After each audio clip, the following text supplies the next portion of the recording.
veremos algunos tipos de presupuesto y algunas clasificaciones que se hacen. En primer lugar, podemos hablar de presupuestos rígidos y presupuestos flexibles. Cuando el presupuesto es rígido, se entiende que se prepara el presupuesto sobre la base de un determinado volumen de actividad y no se realiza ningún tipo de ajuste cuando esa actividad real difiere de la prevista. En cambio, el concepto de presupuesto flexible contempla la posibilidad de cambios en el volumen real de la actividad y toma en cuenta como premisa que tanto los costos fijos como variables dependen de ese rango de actividad. Entonces, en ese sentido, hay quienes lo definen diciendo que se logran presupuestos más exactos, pero tiene como desventaja que requieren un profundo conocimiento del comportamiento de los costos, o sea, cómo reaccionan los costos a esos distintos niveles de actividad.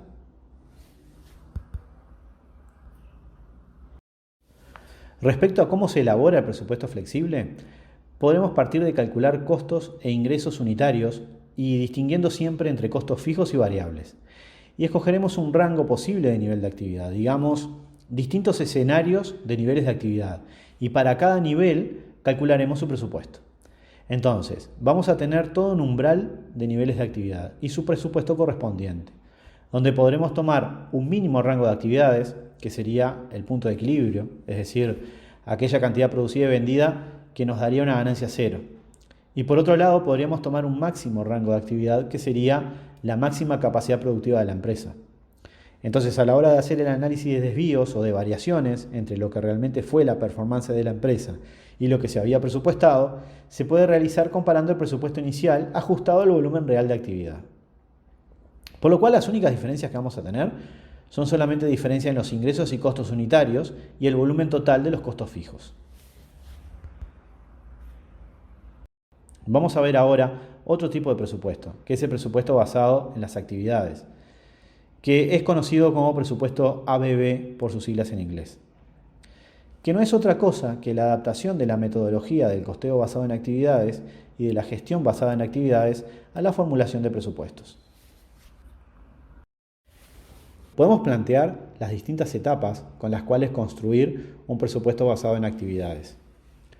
Partiremos primeramente de los objetivos que tiene la organización y los medios con los que se cuenta. Posteriormente realizaremos la estimación de la producción esperada en el siguiente periodo y los volúmenes de venta detallados por producto y clientes individuales, incluso comprendiendo detalle de los procesos de producción y los pedidos de venta. Luego, teniendo esa estimación de la producción esperada para el siguiente periodo, vamos a ver la previsión de demanda de actividades, o sea, cuánto volumen de cada actividad es necesario para obtener esa producción requerida. Y a partir de ahí, evaluaremos la cantidad esperada para todos los inductores de costo de todas las actividades. Incluso vamos a considerar también las actividades que no son principales, sino que son auxiliares, de las que también vamos a tener que determinar su volumen. Una vez que tenemos determinado el volumen de las actividades, tenemos que ver cómo esas actividades nos demandan recursos, es decir, la cantidad de recursos que tenemos que tener para poder realizarlas. O sea, debemos calcular entonces la demanda de recursos necesarios para poder realizar las actividades, teniendo en cuenta, por supuesto, la eficiencia necesaria para realizarlas. Y por último, si la empresa utiliza centros de costos, podremos agrupar esas actividades dentro de los centros de costo que las realizan y podremos elaborar así los presupuestos que son en común. Otro dilema que se suele plantear es si deben realizarse presupuestos base cero o presupuestos incrementales. En general, lo que nos tenemos que plantear es si debemos tener en consideración o no para formular el presupuesto de un periodo los costos del periodo anterior.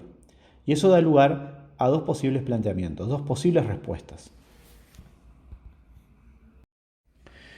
Una posible respuesta es el denominado presupuesto incremental, en el cual consideramos los costos del ejercicio anterior estableciendo un porcentaje de incremento, que puede ser de un 5, de un 2, de un 3, de un 0%, por ejemplo. Esta dinámica es muy utilizada, no solo a nivel de empresas privadas, sino en distintos lugares de la administración pública. Esta metodología tiene, no obstante, un matiz peligroso, ya que induce a ejecutar todo el gasto presupuestado, a efectos de que en el presupuesto siguiente no se disminuya el monto que se va a presupuestar. Como alternativa opuesta al presupuesto incremental está el presupuesto base cero, el cual en vez de aplicar un porcentaje de ajuste a los costos del presupuesto anterior, calcula cada costo previsto desde la primera unidad monetaria, como comenzando desde cero, buscando que los objetivos se alcancen de la forma más eficiente. Este método evalúa si necesariamente las actividades deben realizarse o no, viendo si los costos son eficientes para poder realizar esas actividades.